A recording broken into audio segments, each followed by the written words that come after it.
All right, so I know you're accustomed to like a little cold open with the scene or like some scenario that plays out, and I normally like doing those, but we got too much important stuff to talk about right here at the top. Not long ago, there was some kind of an event overseas, and Storm Collectibles was there, and if you look at their post, you can see right plain as day, Final Fight, baby. This is the figure line I've wanted since Storm Collectibles started doing Street Fighter, which was a little after their Mortal Kombat, or around the same time, I don't remember, but like, these are the figures that I wanted for a long time. I've been talking about it forever. We're finally there, baby. We're finally, oh man, I cannot wait. I'm gonna get my Storm Collectibles Hagar. Hopefully, they better release Hagar. Like, why would they not? But I'm buying like every version, so like, whatever. I cannot wait. I can't wait to see what they do, and you know, it's gonna be good. And there's also a comic book coming, a 4-issue miniseries. There was the free comic book day one, which I really enjoyed. Chamba from Toy Migos did a lot of the art for that book, so like, you know, what's not to love, right? We've also seen X-Men 97, the entire season, 10-episode run for the last like 2.5 months, whatever it's been. It's been great. It's been a lot of fun. I talk about it in a Patreon video. All of these wonderful people have already seen it, or at least had the opportunity to watch it. They might not all have watched it, but you know, whatever. I don't know their lives. But I just never get tired of looking at these beautiful people's names. They just inspire me and make me aspire to be a better person. You too could be a better person if you wanted to join them ranks. You too can be on Patreon if you want. I mean, talking about X-Men 97, I did a whole long video where I talked about everything I liked, everything I thought, I don't want to say I disliked, but everything that I thought was like, it's kind of an interesting direction. Just wonder why they did that. If you're wondering if Patreon is worth it, I mean, I dress like this for part of that video, at least like a third of it, so you're getting your money's worth. Speaking of X-Men, obviously, you know, it's fresh on everybody's mind, so there's going to be a lot of X-Men stuff in this very episode of Between the Frames, which again, the Patreon people could have already all watched. But it can't just all be X-Men. I got a lot of Godzilla stuff that I'm going to show, well, not a lot, but I got a few Godzilla figures that I want to show off. I think they'll be cool, namely this shirt. Are you kidding me? Look at this. I've never looked so good in my life. We also got a new diorama I've been working on. There's a little work in progress stuff going on there, and it's pretty close to finished now, so we'll revisit that later on in the episode, and you can you know, you can tell me what you think. I'm probably going to do time codes this time. That's right. I'm finally catching up to YouTube technology from like 2011 or something. But we're going to give it a shot. And, you know, if you want to skip around, go right ahead. If you want to watch the whole thing straight on through, I'll love you even more. Going to be a long one. And I've already posted like 2 basically complete episodes of Between the Frames on Patreon. And I'm kind of like rearranging them where that makes sense and like going to put them on YouTube. But I got a lot of footage. And that's where I got to ask you, the Between the Frames viewer, what do you think? Should I continue making longer episodes? We're talking like sub 25, 30, 40 minutes. Or would you rather I cut them short a little bit? Maybe max them out at 15 or 20. That way you get more videos, but it's just, you know, shorter. I want to do my stop motions and everything. I pretty much just do what I want and then put it out there. And if people like it, they like it. But Between the Frames is a smaller audience and it's kind of more interactive. I'd rather just give people what they want to see on Between the Frames as opposed to like just whatever I want to make. So, you know, let me know. If you don't mind a long video, I don't mind continuing to make these long videos. It's just, you know, it's just, you gotta want it. But it's just basically, you know, I just thought I'd ask. Because I know more and more of these videos are like stretching past a half an hour. God, that Ninja Turtles Mezco thing. Kaimo Films said that was like the Snyder cut of Ninja Turtle action figure reviews, which I did. I appreciated that comment, was great. But yeah, let me know in the comments. You want shorter videos and more of them, or longer videos and just, you know, you just put it on in the background while you're doing something else, or you just, you know, sit down after a long day and you just watch nonsense for 40 minutes. But anyway, let's get right into it. Let's go. All right, we got Toho Ultimates, Wave 3, Super 7. So a while ago we discussed the Toho Ultimates Waves 1 and 2, as well as the exclusives that were out at the time. And while I did like those figures, even Super 7's strongest supporters would probably say like, yeah, you know what, Wave 1 has its pluses and minuses, but I think there's room to improve. Well, they heard that feedback and they've definitely improved. So this is like such a gnarly concept. Like this is basically Godzilla at the end of Godzilla vs. Destroya, where he's like melting down, but like I believe he only appears on screen like this for like a half a second, some ridiculous thing, and he's like obscured by smoke and steam and all this other stuff. The fact that they, first of all, were able to get a figure out that looks like this, because Toho is pretty notorious with their license, and they're like, yeah, you know, we'll probably pass on some of that. The way this turned out is great. Like the translucent orange, it definitely catches light pretty nicely. They did it differently than the burning Godzilla they did, which was just, you know, kind of the standard Godzilla with like painted on burning designs. This is just a much more see-through plastic. and it's much more like a melted wax looking kind of consistency, especially on the chest and on the tail. It's a little better view of like the chest and the head and everything, where like the one side of his face is completely melted off, and you got the skeleton, and this arm here is like totally melted off, and you do get the posable, you know, skeletal arm and everything, whereas the other one still pretty complete. You can see like bones peeking out through his hand there, but yeah, his chest being completely exposed, and you can see the cavity through there, and like, you know, the side of the head, especially with like the eye missing and everything. Ah, so good. And I'll echo those points for the tail too, where you can see it's kind of like melted off past a certain point, and all that's left is like little bits of melted skin, and you're pretty much left with just bone on the way down through.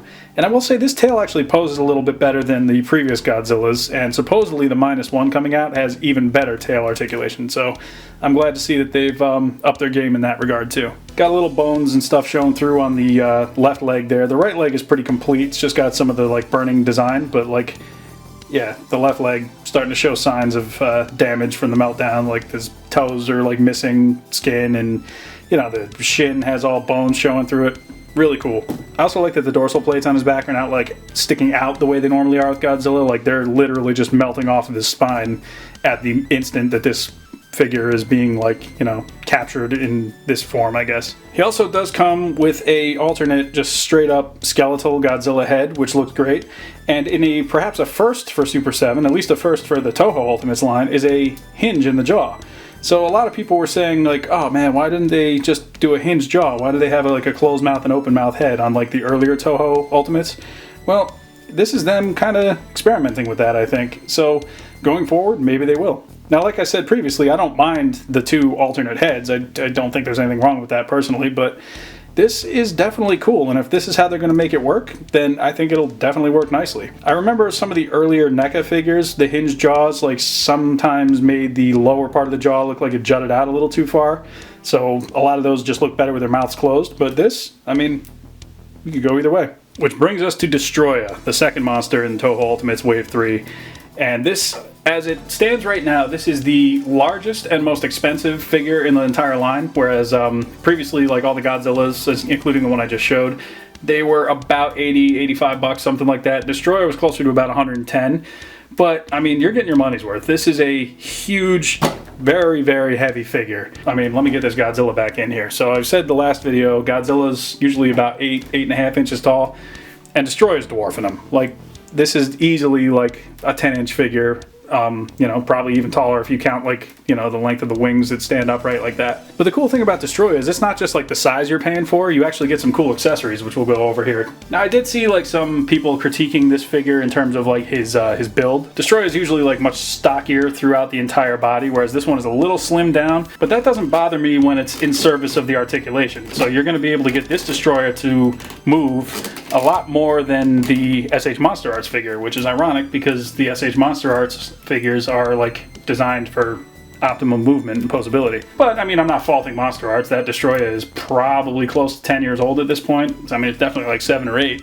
Now, one of the other things about this figure is like the wing proportions are not quite where they should be. Now, if you're going movie accurate, Destroya's wings would be much larger, but that to me is not an issue with this figure. I do have the SH Monster Arts, and that one is proportioned a little better, but like I said, it doesn't quite move as well. And as I've mentioned in previous videos, Super 7 kind of just has their own aesthetic with figures like these.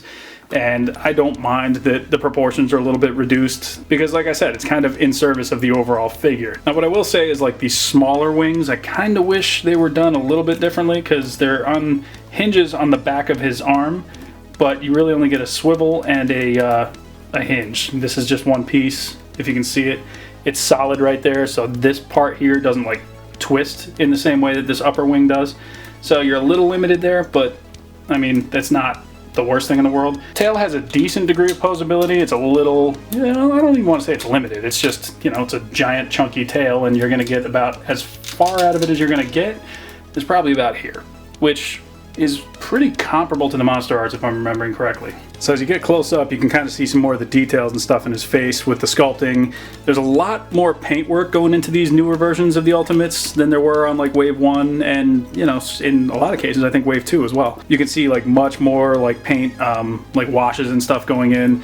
I think this is just a much nicer looking figure. It's more striking and the paint is a lot more crisp and I think, better applied than some of the original like Wave 1 and 2 figures. And again, that's coming from somebody who liked those figures, but I mean, let's call this what it is. This is a huge improvement. Lots of nice paint work done like throughout the legs as well. Lots of two-tone work going on with like the armor plated things on his legs and like the spiked teeth looking things coming out of his knees. And then you got his chest, which again has like a few different highlight colors, and it kind of fades into like the color of his you know, I guess his overall body as it gets closer and closer to the edge there. Some nice dry brushing going on all the texture going up the neck and, you know, across the back and everything like that. So yeah, head just pops off. You'll see it's got like kind of an empty, you know, just default ball joint going on there. And the secondary head just plugs right in there. This is the open mouth head. So like I said, this is the alternate head with the open mouth. So they chose to go like the two separate heads route with this Destroyer compared to the Godzilla, where like the other head does have the hinge in the jaw. You know, it would have been cool, I guess, if they tried the hinge in the jaw and Destroyer, but like I don't mind. Like I said, I've never been opposed to that. He also has the alternate hands too. These are like a little more splayed out, a little more opened up compared to the standard ones that come on the figure, which are like a little bit more closed and kind of more relaxed, whereas this one is like open hand, fighting stance. He's ready to go claw Godzilla. Oh, what, you thought we were done? No, hell no. So he comes with these three little Destroyer like crab baby guys.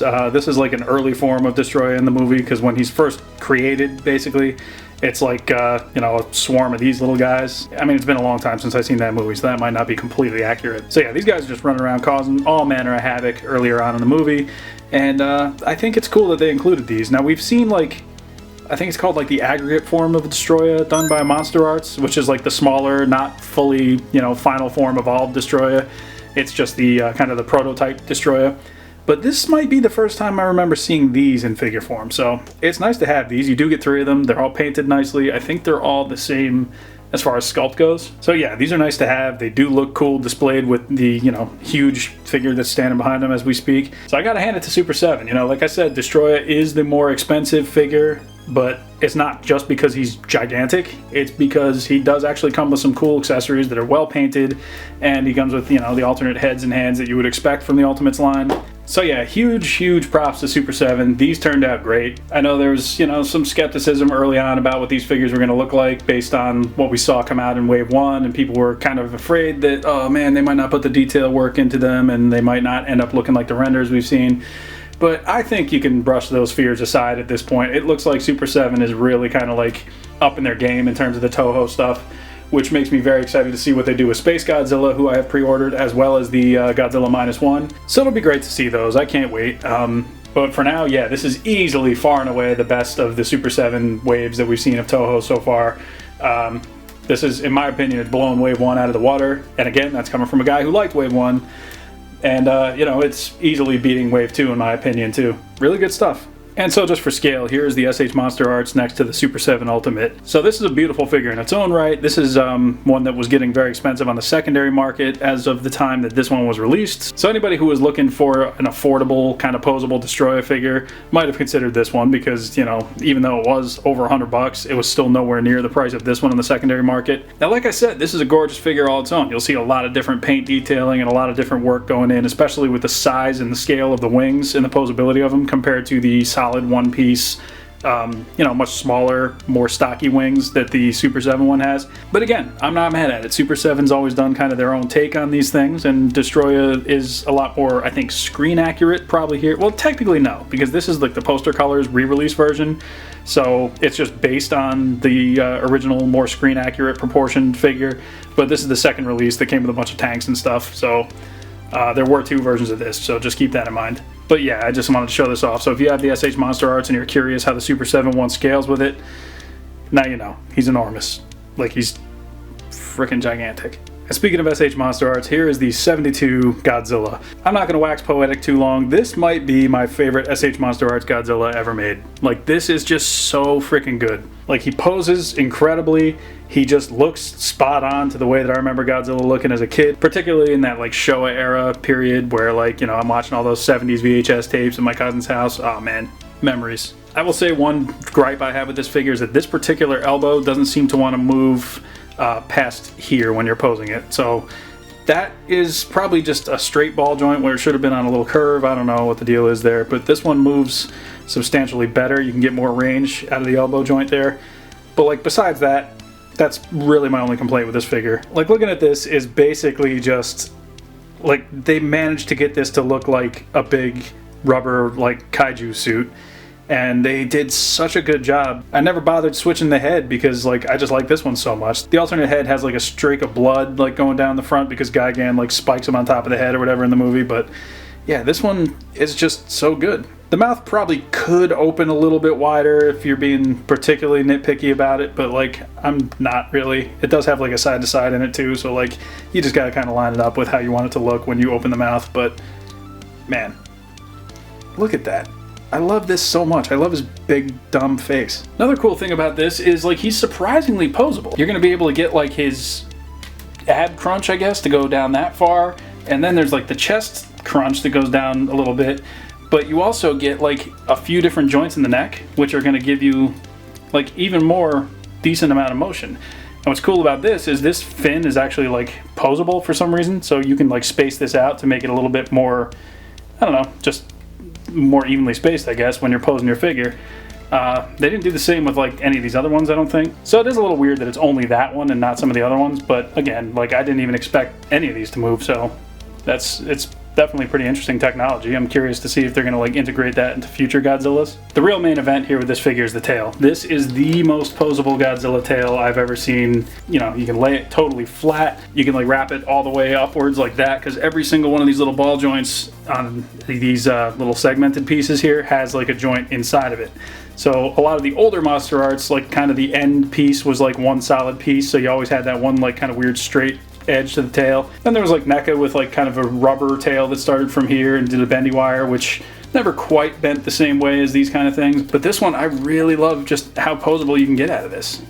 Like, anywhere you want the tail to go. This is even more posable than the tails on Shin Godzilla and on Singular Point Godzilla, which I think at the point that this released were probably, if I had to guess, probably the most posable Godzilla tails in the Monster Arts line. But it's about more than just that. So you could literally pose his tail all the way in front of him and he can hold onto it with his hands. So if you wanted to do the end of the Godzilla versus the Smog Monster movie where he, like, uses his atomic breath to propel him to fly away, you can do that. Nobody is stopping you from making Godzilla as ridiculous as possible. I love it. So, I mean, I got this figure, like, a couple months ago, probably about 2 months ago as I recorded this, and I was, like, over the moon with it when I first got it. So I wanted to avoid kind of, like, gushing about it so much when I first bought it, because I was like, oh, it's probably a lot of recency bias and probably just I'm excited about my new figure and whatever. But nah, now that I've had the chance to really sit there and think about it, like, this is easily my favorite Godzilla in the Monster Arts line right now. Like, up until now, I think it was probably the Burning Godzilla. I've always had a soft spot for, like, the Shin Godzilla. I know some people aren't really thrilled with that one, but I've always really liked it. But I mean, like, come on. This is so freaking cool. So we're working on a little sci-fi diorama kind of a thing here. This is going to be kind of like off to one side, and then I got a longer wall piece that's going to be, you know, just kind of, I guess, the main background. Just, you know, been meaning to make something like this, inspired by, you know, space stations and, like, a lot of the interiors from, like, the Doom games and stuff like that. I just think this is cool. I got this Black Series Mandalorian figure. This is, I think, the most recent one. I haven't bought a Black Series figure in forever, but I really like the way this looked. And I'm like, if I buy this, I gotta do something with it. I'm not just gonna start dropping money on Star Wars again. Like, that's a deep hole, and I'm not trying to climb myself out of that. So basically, yeah, just this one figure, and you can see how kind of the door, you know, scales with him. This is going to be kind of just a huge door, but yeah, it'll be a decent amount of space to do maybe an animation project with. Don't know exactly what that's going to be yet. I'm thinking maybe I'll just have, like, I don't know, maybe he'll fight Darth Maul or something. Does that make any sense? No. Would that be a very one-sided battle? Probably. But you know what? Maybe I'll just make it so that his Beskar armor can just tank lightsaber hits. How about that? Because if there's one thing I know about Star Wars fans is that they will argue their asses off in the comments section if I do something like that. And that's engagement, baby! So yeah, like, again, this is all just a work in progress. I gotta finish this whole thing first. And, you know, I still got other dioramas in the backlog that I just haven't really finished yet. So, you know, making some progress at least. I like how this looks though so far. That is pretty plain still. I have to kind of still figure out the layout that I want to do for that, but you know, this main part looks pretty good. All right, not bad. I think we got what we need here for the most part. I am going to add, like, some pipes and stuff to this at some point. I don't know exactly where they're going to go. just yet, but yeah, I mean, it's sci-fi enough, techy enough. I think we got this. All right, not bad. Everything's looking primed. Got all the individual pieces painted up, just with a black coat. It's maybe a little bit more on this one, but I don't know.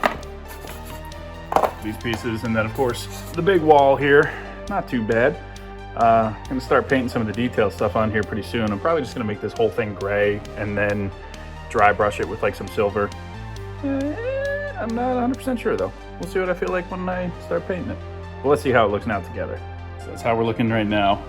Again, totally, you know, just flat black. Nothing crazy about it. I haven't decided if I'm gonna put something like up above here yet, because right now you can see that those pillar pieces like kind of just don't have anything behind them. So I don't know, might do something back there. But yeah, not too bad. These pieces aren't even magnetized. They're just kind of like built to fit in between those little grooves there. And I have numbers written on the back of them. So this is number 3. And if you look closely, you can see a number 3 right there. So they just coordinate right there. I don't know how much of a difference it would make if you tried to put each of these pieces in the other one's like slot. Don't think it would probably make that big a difference at all, but I just like, you know, having that, having those numbers on the back just to be able to measure it up a little bit more accurately and precisely. This just in, Amazon baby, X-Men 97. Let's do it. All right, here's the X-Men 97 crew. These are all the figures that I have so far.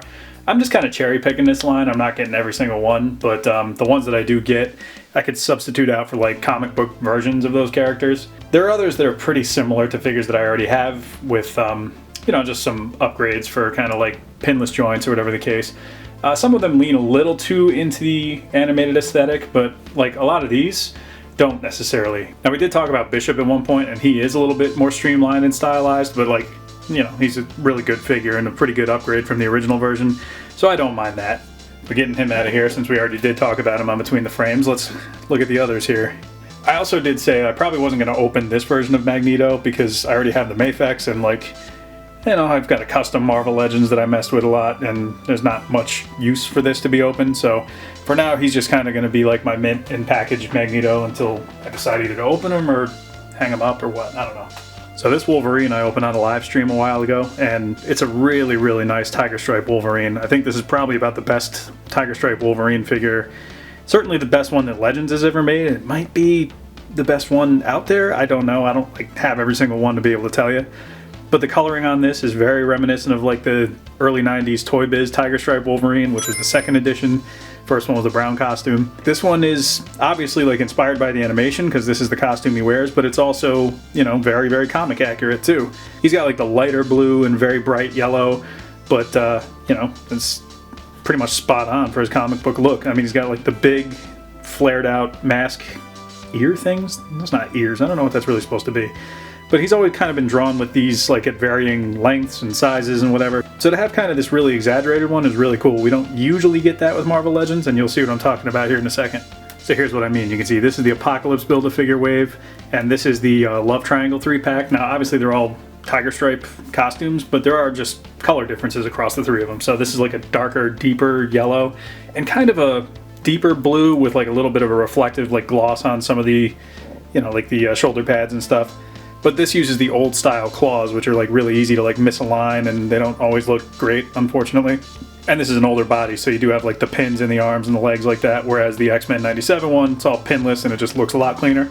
And then the Love Triangle one, which I don't want to say was like an upgrade to this first Apocalypse Wave one, but it was just an alternate take on it really. There are subtle differences, apart from the colors being kind of brighter yellow and darker blue on this version. You also notice that the Tiger Stripes are, you know, you can kind of see their individual stripes on this version, whereas this one they're all connected. And this is similar to the X-Men 97 one where it's all kind of connected in the middle there. You know, it's more of a matte finish on the blue as opposed to kind of the glossy look. And this is the only way in the Marvel Legends line that you can get the bone claws, which I think is kind of the highlight of this figure. But this also does come with like a really nice beat up battle damaged head sculpt, which now I'm kind of curious how that looks on here, if it'll match. All right, so it's not a 100% spot on color match, but you could use that battle damaged head sculpt on this X-Men 97 figure, and it looks really, really good. And if you want him with the mask pulled back, he does come with that accessory where you can just kind of rest the mask on his shoulders, and then you pop the unmasked head off, which, again, is a very animated looking head, but, you know, you could probably swap a more comic book version on there if you wanted. So this is if you want a more comic accurate head as opposed to like a more animated one. This is I believe this is one of the heads from the Jim Lee retro carded blue and yellow, what do you call it, training suit. Two really good head sculpts in that figure, and I think it looks great on here. So we got Nightcrawler. He is very, very similar to the previous Hasbro Nightcrawler, which I think was the Wendigo wave, maybe? Not 100% sure, I think it was. But yeah, obviously they updated him as well with like the pinless arms and legs, so just a cleaner looking figure. And there's a lot of like shading and stuff on the facial sculpts. There's a better look at the head sculpts. You got kind of a more like just, you know, neutral face here, as well as the, you know, battle-ready teeth showing kind of face here. And on top of his open hands, he just comes with two fists as well. No sword or anything this time. He doesn't come with any weaponry of any kind. Coloring is really nice though. A lot of vibrant red and blue on top of like a really deep black. So pops really nicely. Or should I say bamfs really nicely? Don't say that. Take that out of this video right now. There's a couple of the Nightcrawlers I have. This is the one I was talking about before from the previous Hasbro version. And you can see this one does come with a sword as well as a gripping hand to hold it. And he comes with like kind of more comic styled heads, whereas this is obviously more based on the animation, so he's got kind of the wilder hair and everything going on. I actually really like the heads from this one. I don't think there'd be a 100% color match, but I think I might just take one of the extra heads from him and put it on this body just because I kind of just prefer them. But you can see what I mean. This one has the pins in the arms and the legs, whereas this one is 100% pinless. So very clean, very cool looking. Then we move on to Toy Biz, a relic of, you know, 20 plus years ago when Marvel Legends was, you know, still relatively in its infancy. I mean, they were probably like 9 or 10 series in by the time this came out, because this was either Galactus or Sentinel, can't remember. But yeah, clearly showing signs of age. Like, he's got the weird looking ball jointed hips and like some of the strange kind of outdated articulation. Like, look at the size of his feet, but there's joints in like each of his toes and in the middle of his foot and the back of his foot. It's kind of overkill. That said, it's kind of tough to find a Toy Biz figure that holds up with like the modern stuff, but I think if you pose this Nightcrawler, he'll hold up. So yeah, when you actually have him posed, he doesn't quite look as awkward as far as the proportions go. The one thing that this figure still has over the new ones is a bendy wire in the tail. It's crazy to me. The first Nightcrawler in like 1991 had a bendy wire tail. Toy Biz, 2000, you know, 4 or 5 or whatever this was, bendy wire tail. Hasbro 2021 and 2024, just plastic tail. I mean, it's a pliable, soft plastic, but like, I don't know, what's wrong with this? I thought this was pretty good. So here's the X-Men 97 figure with one of the comic book Nightcrawler head sculpts from this first release here. And it's not 100% perfect color match, but it's kind of like Wolverine, you know, it's close enough to the color where, you know, if you're not looking out for it, you could be forgiven for not even noticing it, especially because it just meets the collar. It's not like it meets a skin tone that you're going to notice is obviously different. That was something we mentioned with Bishop a while back, is like if you try and put the old head on the new body or vice versa, because he has a little bit of his neck showing, you'll see that his head is a different color than his skin tone on his neck. But with Nightcrawler, it just goes straight into the black jumpsuit thing, so you don't even notice it. And this alternate head looks great too. It's like more shrouded in darkness, a little bit more shadow on it. Very menacing, very mean looking, battle ready head sculpt. Great upgrade on the figure, pinless, looks very clean, very cool. And you know, that first one that just fell over, his alternate heads work pretty nicely with this in my opinion. So yeah, solid, high marks, maybe our best Nightcrawler figure, especially if you can combine it with the parts of this first one. You're looking at an excellent figure here. So here's one I was really excited for, the new upgraded Cyclops. Now the original one is kind of like on an outdated body type, and some of the pieces on them are very bulky because they're just like add-ons to the body as opposed to like molded onto the figure itself. So they corrected all that with this one. Plus they gave him like the newer upgraded articulation with like the butterfly joints and everything in there, as well as, you know, all the pinless joints and everything that make them look really nice, really clean. The only thing I will say about this figure that I don't care for is the head sculpt, because they leaned a little too heavy into the animated series for me. Which, I mean, that's what this figure is, so it's not like I should be mad about it, but the VHS version of Cyclops that came out, the one that had all that cell shading and stuff that I don't care for, actually had a really nice head sculpt, and I'm like, crap, I should have probably bought that because that's the same color and I can just put it on here. So you can see what I mean. Like, this is definitely, you know, a little too close to kind of like the really clean animated aesthetic. He does have an alternate head, which is a little angrier, and that's got the missing visor piece because you can plug the blast effect in there, which we've seen with previous versions of Cyclops as well. but this is just kind of what that is for. But yeah, like looking at the body and everything, like these leg wrap things and like his belt and harness, it's all much nicer than previous attempts on Cyclops that we've seen, which we'll get some of those in here. Alright, so here he is with two of the other 90s Cyclops figures that I have from Marvel Legends. This is the first one that came out in the Warlock wave that we've seen in years and years. There was a Toy Biz one, but that one's like long since outdated. And then this is the Love Triangle one, which that Wolverine that I showed before with the bone claws and the battle damaged head, that came in the same set with this one. And you can see the new one pretty much outclasses both of these. You can see what I mean about like the add-ons, like the harness and the like leg wraps and stuff, and even the boot and wrist cuff things. They're like added on to a pre-existing body, so they just look kind of bulky and big. I do like the colors on this version. It's nice, you know, like I said, it kind of is reflective of like that first Wolverine we showed too, where it's like kind of a deeper yellowish color but more of a brighter blue, whereas this one here is kind of more similar to the newest one, where it's a darker, more matted blue and a brighter yellow. And the thing with the loose fitting harness on this version is you don't notice it as much because the bomber jacket is over it, so I do kind of like that. But you can see with these figures you run the risk because these are just on there, like all those cuff pieces, they're just on there loose. So unless you want to glue them, you're going to be looking at possibly they might slide down or fall off, whereas this one they're sculpted on, you never worry about that. And now that I'm looking at this figure and talking about how much I don't care for the head sculpt on this, it's a similar enough color. Let me see what we can do here. Alright, so there's a love triangle head on this body, and it's not 100% color match in here, but it is not bad either. And I definitely kind of prefer the look of that to the, you know, animated head. The problem is it doesn't sit low on the peg at all, so like it's kind of like elevated a little too high. I mean, I guess you can get away with it, honestly. It's not the worst thing I've ever seen, but it's also just very loose. So, I don't know, back to square one, unless I want to like modify this or, you know, customize it in some way. And this is one of the extra heads from the Love Triangle set. It's one of the Scott Summers heads. He actually came with two very similar unmasked Scott Summers heads. So the weird thing is, this one is really tight on this body, and the actual Cyclops head with the, you know, costume was really loose. So like across the same figure you've got completely different consistencies about the joint tolerance and whatever. So yeah, gotta give it up to Hasbro for that one, I guess. So I don't know what the deal is, but yeah, this actually for some reason works pretty well. And here's the alternate head with the optic blast effect, which it's not bad, you know, just a cool little display piece, I guess.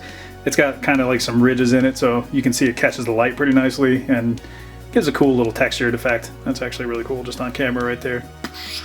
So if you haven't been watching the show, first of all, get on X-Men 97 if you have any interest. It's a great throwback to the original show, but it also understands that its original show audience grew up, and so the show is not afraid to do a little bit more mature adult things. I mean, we're not getting super graphic or anything, but let's just say there's a particular episode where like it just decides like, all right, it's all hitting the fan in this episode. But I bring that up here because in the very first episode, Cyclops shows like a mastery of his powers that we've never seen in the old cartoon before. He's doing all kinds of stuff that you don't typically see him do with his power set, and it's really cool to kind of see it happen on screen. So yeah, overall, I'm happy with this figure. Gonna have to figure out a better head sculpt situation, but other than that, like, this is a huge improvement over the previous versions of this costume for Cyclops. And here we have Magneto. This is his leader of the X-Men babyface costume, which I didn't think we were going to see in Marvel Legends, and we probably wouldn't have if it weren't for this TV series, but I really think this is cool. Now, it's a pretty plain costume. It's just kind of like a dark saturated purple with like a big M right in the middle of it. So, you know, he's well, he's not exactly subtle, but of course he's not subtle. This is Magneto. Like, drama's kind of his thing. So we never got other versions of Magneto in this look before, but we have gotten other Magneto figures, certainly. I'm going to bring in a more traditional looking Magneto. This is actually a custom that I made out of the 3-pack. Was it the Family Matters 3-pack that came with Scarlet Witch and Quicksilver? I took the Toy Biz head and helmet and like hollowed it out to fit on the Hasbro body. And I took a custom cape and I cut apart his little harness thing and put that underneath it. So yeah, this is just kind of an amalgamation of everything. Once again, you get two head sculpts on this Magneto, and they're both really nice. I mean, obviously they're both very animated series inspired, but again, I think they could pass for comic book versions. You got this kind of stern one, and then you get like a very outraged, angry one for like when he wants to, you know, threaten the Supreme Court or whatever. Again, both head sculpts are really nice, and you could probably use these among other Magneto figures. So this is the Toy Biz head I hollowed out, and sadly not much use for that here. The skin tone is a little too different and it sits a little too high on the peg. But I wanted to try a short-haired sculpt because in the comics, this version of Magneto, when he went on trial, had short hair. So, yeah, this ain't it. So here's a couple other Magneto figures that I've had pretty close by here that I could show. Here's the, this is the Apocalypse Wave one in the black costume, which I believe is from his time in Utopia when he was kind of like leading the team. I'm not 100% sure, don't quote me on that. But what you can quote me on is this is the House of X version of Magneto from the more recent Krakoa era X-Men run.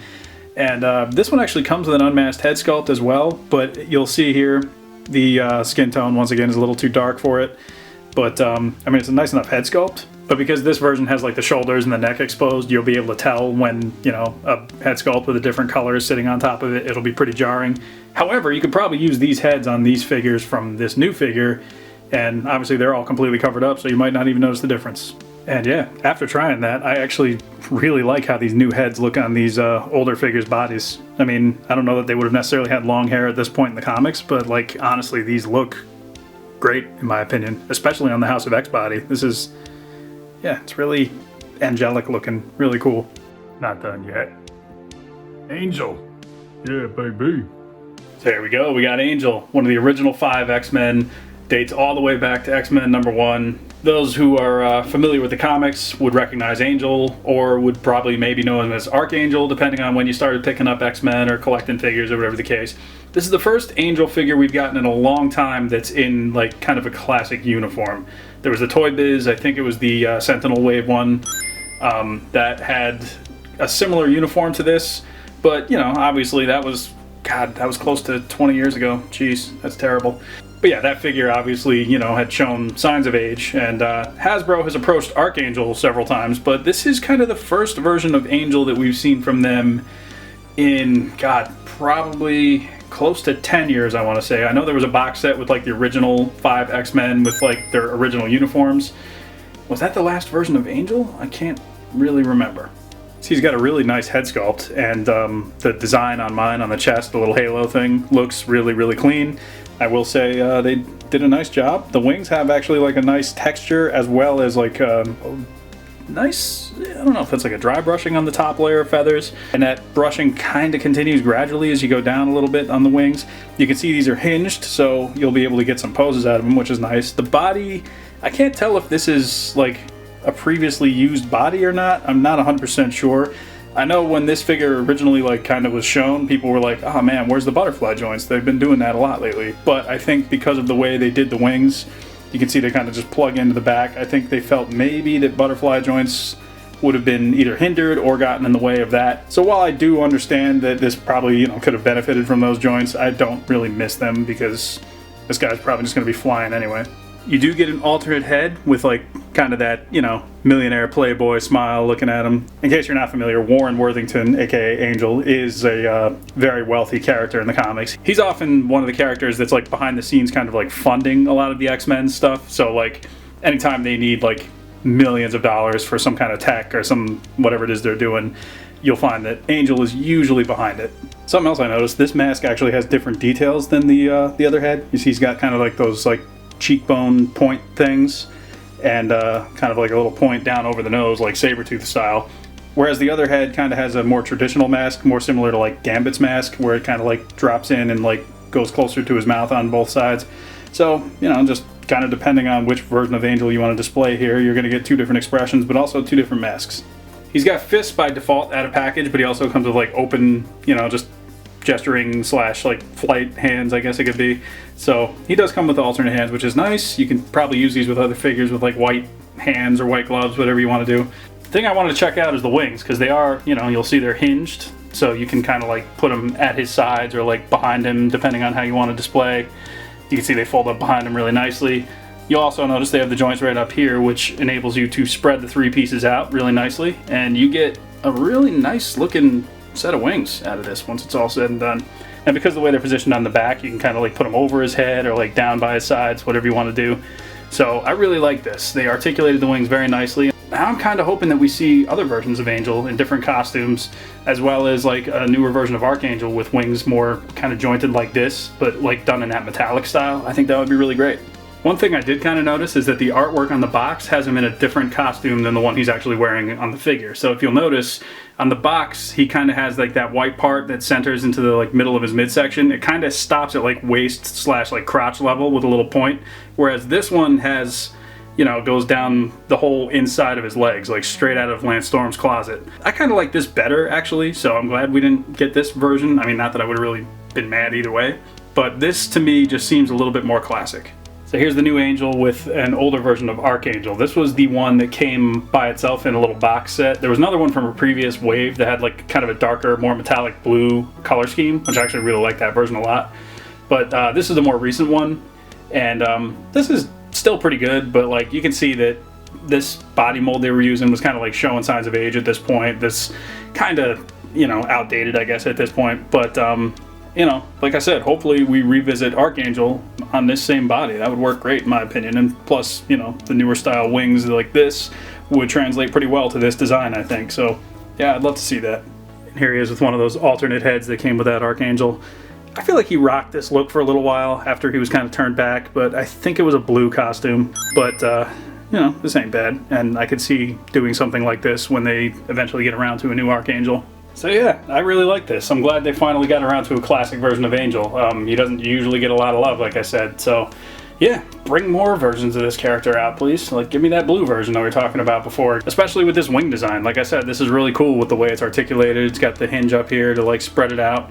The original Toy Biz Angel was pretty good for its time. That came out in like, I don't know if it was the Sentinel wave, I think it was.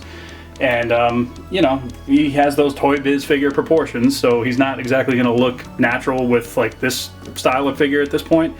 But, you know, for his time, he was great. But he did have those very, like, one-piece, hard, rigid plastic wings. So, whereas these are more like Mythic Legions, where they got the hinge up here, the original Angel is more like, almost like NECA Gargoyles, where it's just one solid piece for the wing. You know, well sculpted, well detailed, but it's not going to give you much in terms of posing. So, like, this is, in my opinion, big improvement. So this is a set I've been waiting for a long time. I think I even put this on one of my, like, you know, most wanted Marvel Legends videos back in the day. Got this Patch and Joe Fixit 2-pack straight from the issue number 8, I want to say, Wolverine issue number 8. Might be off on that. I think I got it in a drawer somewhere. But yeah, they finally did it. Patch is looking great. I did like a terrible custom of this years ago and used it in my Godzilla Aftermath, if you remember that. And then, you know, Joe Fixit, they've done a suited Hulk before, but I think it was like a video game version or something. So this is like a nice classic tuxedo gray Hulk. Looks awesome. Got a pair of open hands on Hulk and kind of a more like neutral, complacent face with like that really classic, you know, design with like the high cheekbones and huge eyebrow with like, you know, the low down to the ground mouth. Looking good. And then you got Wolverine. New claw mold as far as I know. This might be the same as they've done with the movie figures recently. I'm not 100% sure, but it looks great. It's so much better than a lot of the earlier versions of the claws they've done. So I'm glad to see that we're making progress. The X-Men 97 one has kind of like the thinner, like pointier ones, whereas this is like longer, like blades on, you know, the top and the bottom. So two different designs. I like both. I think they both look cool. So Wolverine also comes with like regular hands, just fists, as well as this extra head, which is just like a little bit of a smirk on there. It's really good compared to, you know, the other one, which is like a little bit more, you know, mad. Like he's thinking about starting a fight, but he's not really sure. But this one, he's like, oh yeah, we're starting this fight. Yeah, I really like this. This turned out great. And the Hulk also comes with an angry, screaming face and a pair of fisted hands. And so, like, when you see this, you know you should probably duck and cover. So Joe Fixit, the Gray Hulk, is a little less strong than your average, like, you know, the Green Hulk in the comics. But he makes up for that with more of an intelligence that the Green Hulk didn't have. So whereas he's not going to be quite as strong pound for pound, he is going to be able to think a little more critically. And, you know, he's... I'm saying this like you're ever going to fight him. He is still the Hulk. So no matter what color he is, you just need to run away from him because he is going to destroy everything. So this is something I was curious about. This is the Apocalypse Build-A-Figure head on the Joe Fixit body. I don't think this is going to fly. This is just a very, very tiny head sculpt. Now, what I will say is the Apocalypse from Diamond Select has a bigger head sculpt because they're just bigger scaled figures. And I know a lot of people put these head sculpts on there and it looks pretty good. So I want to say if you took the bigger Diamond Select head and put it on here, it might work. Very curious.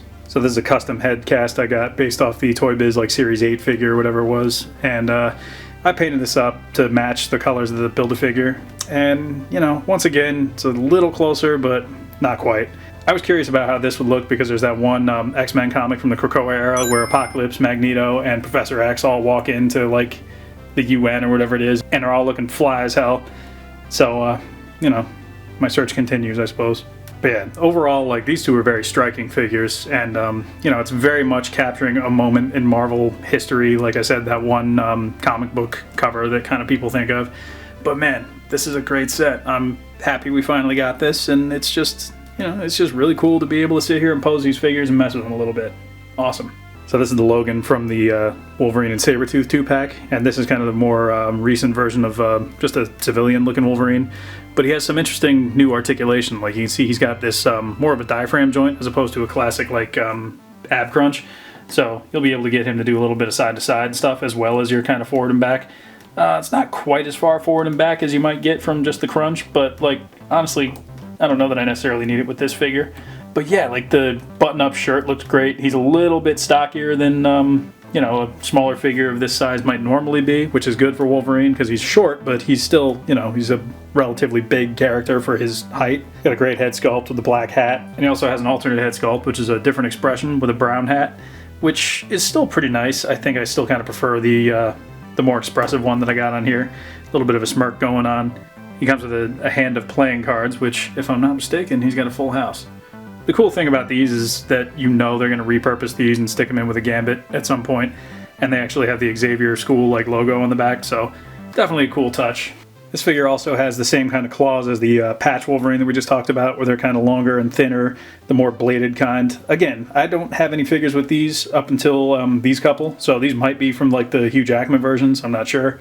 But what's interesting is that this hand is actually smaller than the patch claw hands. So if you notice the hands side by side, the patch Wolverine has much like bigger and kind of bulkier hands, whereas the Logan here has, you know, just more normal size. I'm not sure what the logic was there, if they just wanted to make completely different style hands for these different figures to just keep them as totally separate looks, but either way, like, I mean, it doesn't make a difference to me. I like it. I like that they painted the arm hair to continue onto the hands too, so like you're never going to get confused which figure has which hands. Really nice. So here are some recent versions of like civilian kind of dressed down casual wear Wolverines. I think they all share the same bottom half, so all the jeans and the boots and everything are going to be the same, but the upper half is obviously different. Now these two on the outer edges, one of these, I think the white top came with the motorcycle, and that actually had a patch head that is nowhere near as nice as the ones that I just showed as any other figure, so we're not even going to bother. And then this one I think was like a GameStop exclusive or something, I can't remember, but he came with the Muramasa blade, which is kind of a cool inclusion.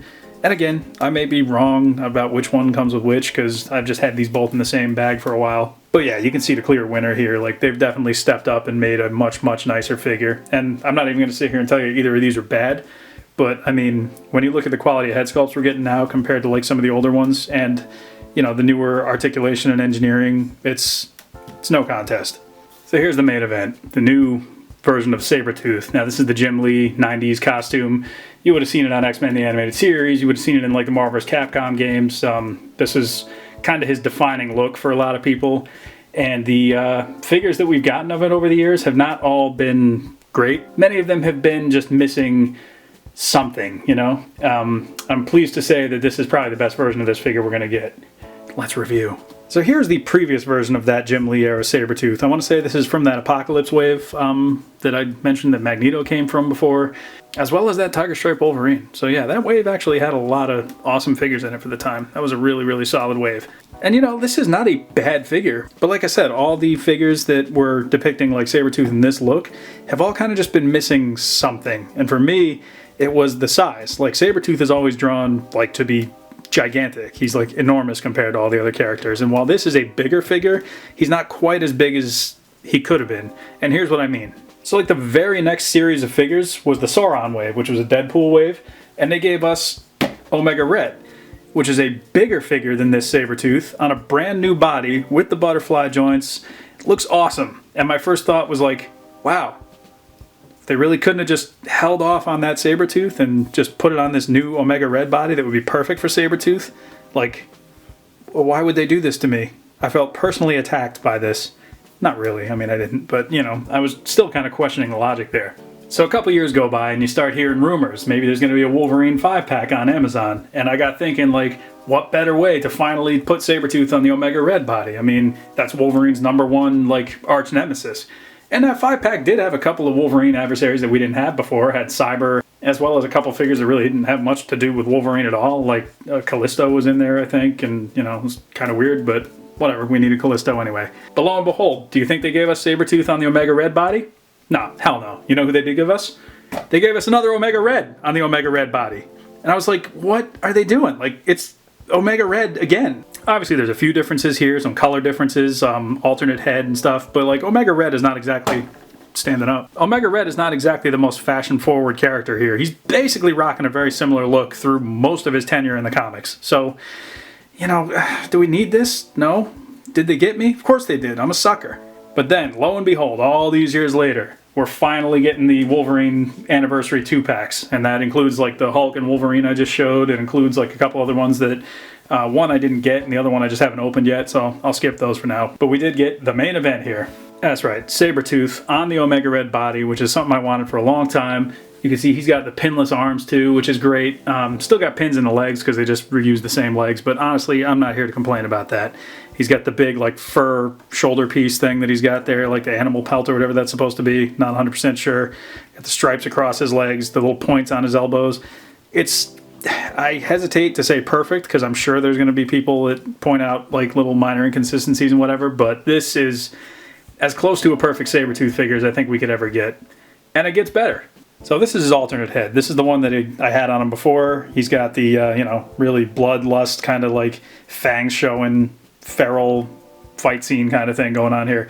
Whereas this one, he's just real happy. He's grinning. He's real murdery. He's feeling good about, you know, all the blood he's spilled over the years. It's a perfect expression for Sabretooth. I really, really like this.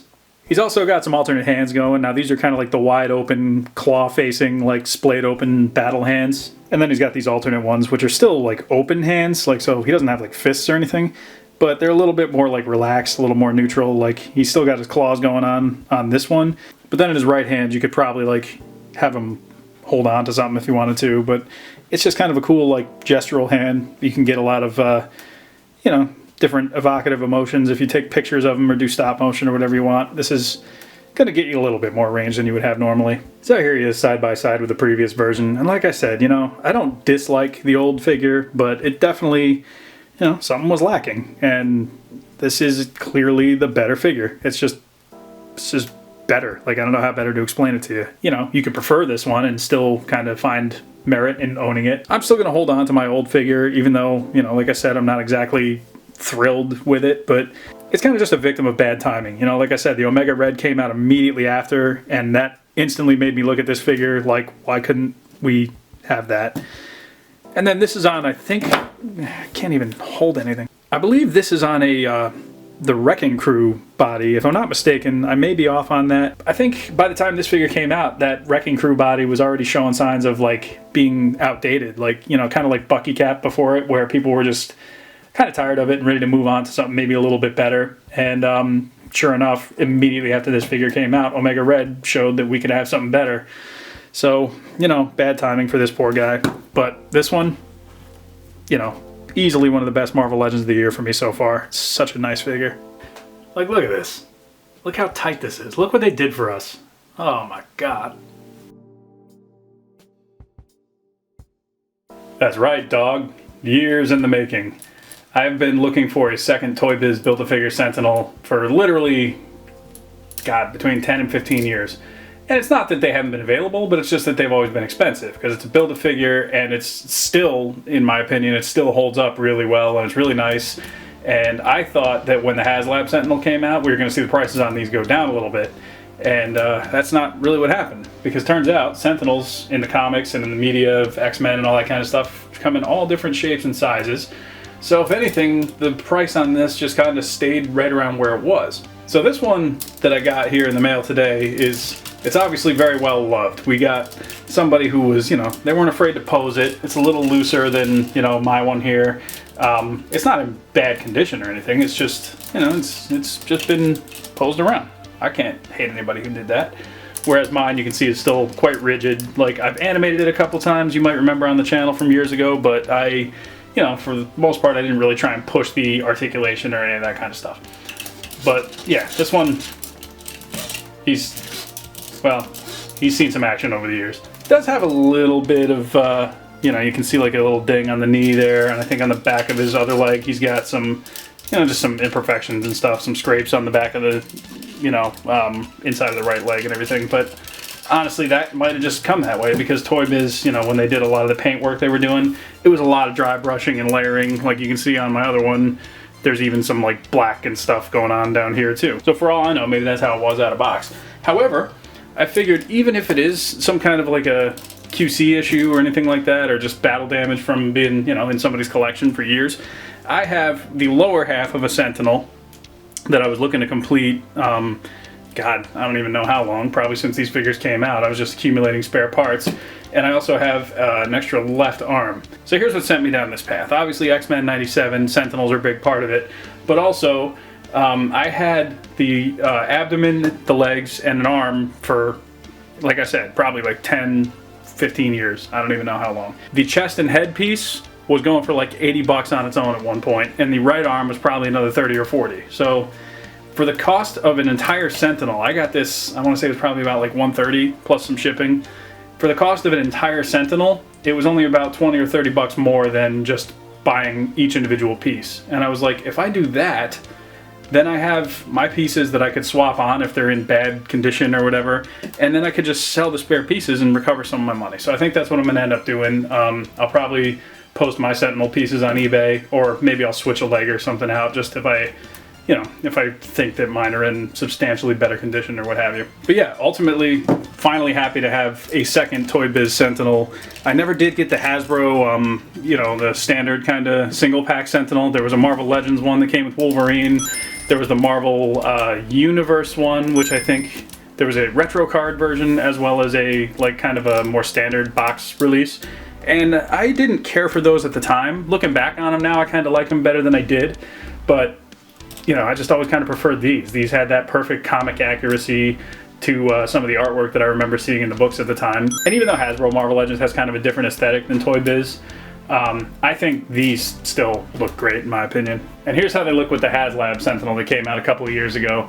I got the Master Mold head on him because I kind of just like having Master Mold be the biggest one, and then, you know, obviously he would be producing all these smaller Sentinels that would go into battle for him. I did a whole review on this when it first came out, and there's, you know, just regular Sentinel heads that go with them and some damaged stuff and, you know, all different stuff. It's a great figure in my opinion. I still got another one that I have no room for, so I haven't even opened it yet. It's been in the closet for like 2 years and some change probably. Yeah, for the time being, I'll just let Master Mold do all the talking for me. But you can see, like, the Toy Biz Sentinels, they do look different. I think the Hasbro ones are kind of more similar to this color scheme, or at least one of them is. You know, kind of more similar in style to this one, whereas the Toy Biz ones are kind of doing their own thing. But again, I don't mind it. I think they look great, and, you know, a lot of the Sentinels do look different. So here's a couple other Sentinel variants from Marvel across, you know, various years of collecting and, you know, various generations of Sentinels, I suppose. Here's what we're looking at. So because Sentinel technology exists like across, you know, centuries in the X-Men continuity, you get various alternate futures and all different things. So in the House of X series, Powers of 10, like that kind of thing, you see the Theta Sentinel here, who was a Build-A-Figure from that House of X wave. He is like a, you know, 1,000 years in the future or whatever. He's like, you know, just a mutant hunting machine.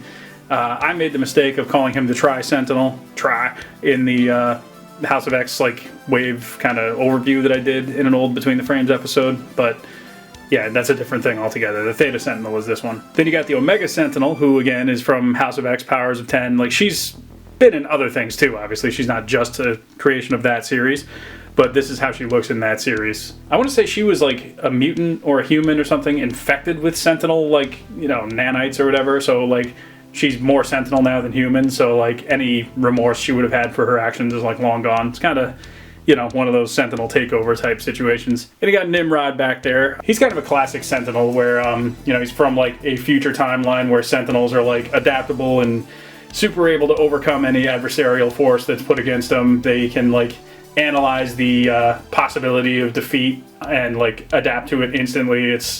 Nimrod's crazy. And then you got Bastion, who, if you're watching X-Men 97, he needs no introduction. But basically, Bastion is... something happened where Nimrod and Master Mold, who you can see his knees back there, Nimrod and Master Mold both got their like essences combined somehow, and so Bastion carries the knowledge of like Nimrod and Master Mold from like various, you know, centuries, like I said, of Sentinel knowledge, and he's able to use that to create, you know, the Prime Sentinels, which you've seen in X-Men 97. He comes with a Prime Sentinel alternate head, and this is the female version of the Prime Sentinel figure that also came with Bastion, with the, you know, the big HasLab Sentinel. And a little closer look at some of our, you know, kind of smaller Sentinel characters. Nimrod came with the X-Force 3-pack with Psylocke and Phantom X. And like I said, Theta Sentinel was the Build-A-Figure from the House of X Powers of 10 wave, which we only got that one wave. I'd be curious to see some other characters done from that era, but I'm just happy we got that one wave, honestly, because it's really nice. And then, like I said, yeah, these two were pack-ins with the huge HasLab Sentinel, so they're going for some money, I think. And like I said, Bastion does come with the alternate head. So this is what that looks like. You'll see that he has a very similar appearance to the female Prime Sentinel figure. They're just, you know, converted humans with like nanotech inside them that are basically sleeper agents. They can be called upon to like just turn into Sentinels and immediately start fighting mutants in the vicinity. It's, you know, it's Operation Zero Tolerance. It's like they're doing in the show, but the comic version was slightly different. So yeah, that's the Prime Sentinels. Bastion's origin in the cartoon, X-Men 97, is a little bit different, but I mean, it's basically going to end up with the same character, so I'm totally fine with it. There she goes, falling over. But yeah, all these Sentinels, in my opinion, look great together. Like, come on. Come on. Huh? Come on. So we're back in the Sci-Fi diorama. This is probably about as complete as I'm going to get it for the time being. I added like a lot of dry brushing to like some of these mesh elements. I put some pipes in up there and over here, as you can see. So I think that looks pretty cool. I decided to make them gold so they stand out a little bit against kind of the silvery flat gray. Lots of kind of like raised edges and stuff on this one just to give it a little bit more texture, a little bit more pop. But yeah, overall I'm really happy with this. Now what I also did was make it a ceiling piece. So here's the ceiling piece. You can see that it's, you know, got some texturing on it and a little bit of detail work. I'm trying to get it all in frame here.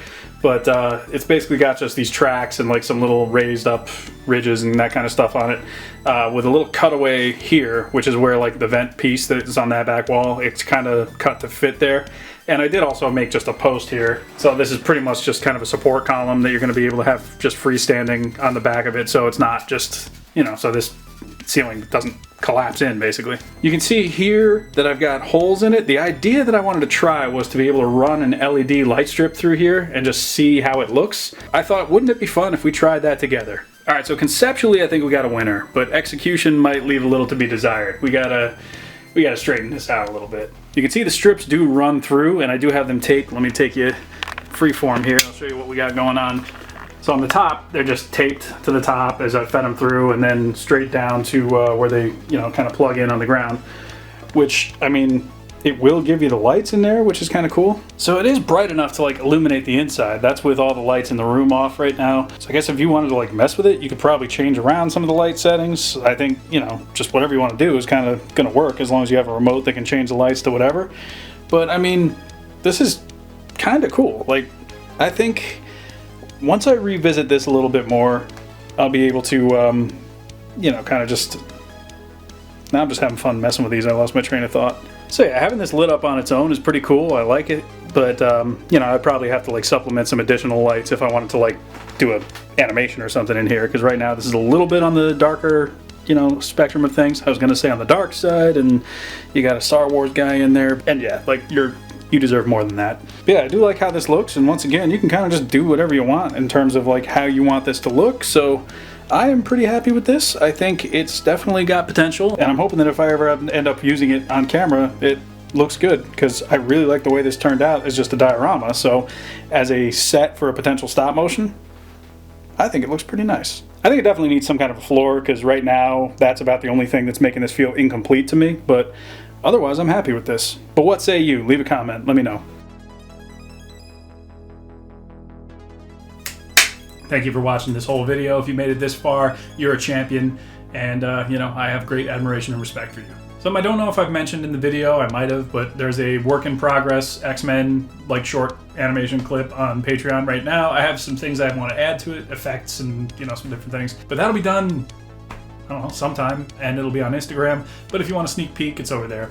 The next Between the Frames episode that's already mostly done on Patreon is going to be a lot of Ninja Turtle stuff. Some of the Haulathon stuff will probably be in there because I haven't filmed any of that yet, but I did film, you know, a bunch of stuff with like, you know, recent acquisitions as of the time of that recording. So there will be more that I have to film, and that'll be in there. But that's going to be another long one. So let me know. Like I said, would you rather see a huge long one, or, you know, I cut it maybe in 2 parts and do like what's there already, and then what's the Haulathon stuff in a separate video? I don't know. I don't know anything.